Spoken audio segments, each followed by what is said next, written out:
સુરતમાં કાયદા વ્યવસ્થા પર અસામાજિક તત્વો વારંવાર તરાપ મારી રહ્યા છે, ત્યારે રામનગર ખાતે ગેરેજનું કામ કરતા યુવાનની રાત્રિના સમયે હત્યા કરાતા દોડતી થયેલી રાંદેર પોલીસે ગણતરીના કલાકોમાં જ કિશોર સહિત 2 હત્યારાઓને ઝડપી પાડી સળિયા પાછળ ધકેલી દીધા હતા. તો સિગરેટ પીવા જેવી નજીવી બાબતે થયેલા ઝઘડામાં હત્યા કરાઈ હોવાનું સામે આવ્યું.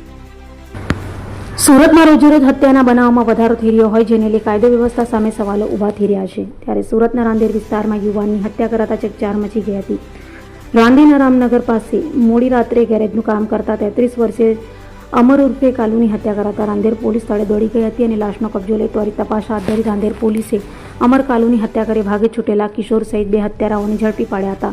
તો અમર કાલુની હત્યા તેના મિત્ર એવા કાયદાના સંઘર્ષમાં આવેલા કિશોર સાથે સિગારેટ પીવા જેવી બાબતે થયેલા ઝઘડામાં કરાઈ હોવાનું પોલીસે જણાવ્યું હતું. તો હત્યારા કિશોર સાથે તેઓનો મિત્ર શ્રવણ ઉર્ફે ગોપાલ પણ સાથે હોય. રાંદેર પોલીસે તેઓની ધરપકડ કરી વધુ તપાસ હાથ ધરી છે. આજરોજ રાતના આશરે 2:30 થી 3 વાગ્યાના અરસામાં રામનગર સરકારી વસાહતની પાસે એક હત્યાનો બનાવ બનેલ. જે ઘટનાની જાણ થતા રાંદેર પોલીસ તેમજ ઝોન 5 વિસ્તારના અલગ અલગ પોલીસ સ્ટેશનોની વિવિધ ટીમો સાથે અધિકારીઓ સ્થળ પર પહોંચી ગયા. ગુનો બનવાનું કારણ અને આરોપીની ઓળખ અને ધરપકડ માટે વિવિધ ટીમો બનાવી કાર્યવાહી કરવામાં આવેલી. જે બાદ ગણતરીના કલાકોમાં 2 આરોપીની ધરપકડ કરવામાં આવેલ છે અને કાયદેસર કાર્યવાહી હાથ ધરવામાં આવેલ છે. સમગ્ર બનાવ જે છે એ સાંજના અરસામાં મૃતક અમર પંજવાણી અને આરોપી સિગરેટ પીવા માટે ભેગા થયેલા, જે દરમિયાન બંને વચ્ચે ગાળાગાળી થયેલ અને ઝઘડો થયેલો. જેનું મન દુઃખ રાખી આ ઘટનાનો મુખ્ય આરોપી, જે કાયદાના સંઘર્ષમાં આવેલ કિશોર છે, તેણે રાત્રે ઘરે જઈ અને પોતાની સાથે એક ચપ્પુ રાખેલું, જે ઘરમાં વપરાશનું સામાન્ય રીતે વપરાતું હોય છે, એ ચપ્પુ પોતાની સાથે રાખી અને બહાર નીકળેલો.